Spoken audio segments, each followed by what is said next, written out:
Yep, that's me. You're probably wondering how I ended up in this situation.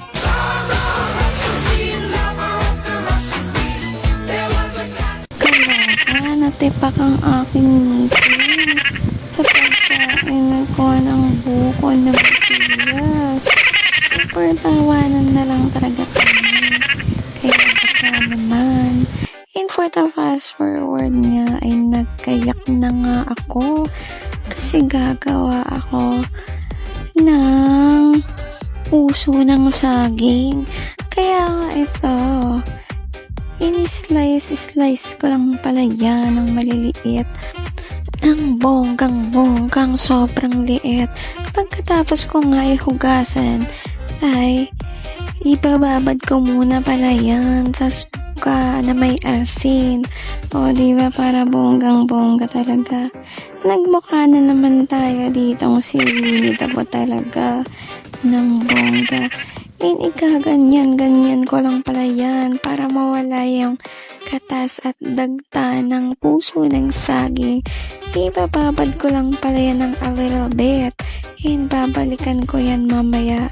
At huhugasan ko yan ng 2 pang beses para mawala na nga ang kanyang dagta. O diba, bongga, mataba na naman talaga tayo. Mukha na naman talaga tayong si Winnie the Pooh talaga dito. And after nga, nilagyan ko lang nga yan ng magic at lalagyan ko nga yan ng harina. Hindi na nga tayo dyan maglalagay ng itlog kasi nga may allergy ang aming mudra. Nilagyan ko lang pala yan ng sibuyas at bawang and paminta para talaga siyang tumodo talaga siya ng lasa. Gabi pa lang pala to, kaya binabad ko lang at minarinate. And kinabukasan ko na talaga yan piprituhin ng bonggang-bongga. Tap pala ay ganito ang texture na kakalabasan niya.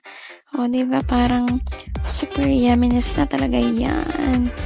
O diba, ang sarap sana yan kung maanghang. Tapos ididip-dip mo sa suka. And for the fast forward nga, nakita ko pala tong saging namin.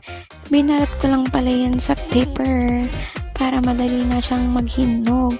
And ito nga, itatanim ko nga to para dumami naman tong tanglad dito sa amin.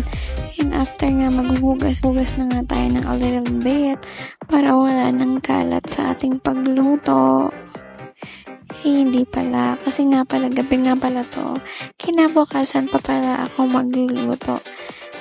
Maglilinis muna pala talaga ako ng bonggang-bongga para wala na naman ng ipis. So, diba?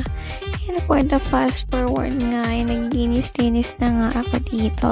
Nakabili na pala ako ng isang tray ng betlog.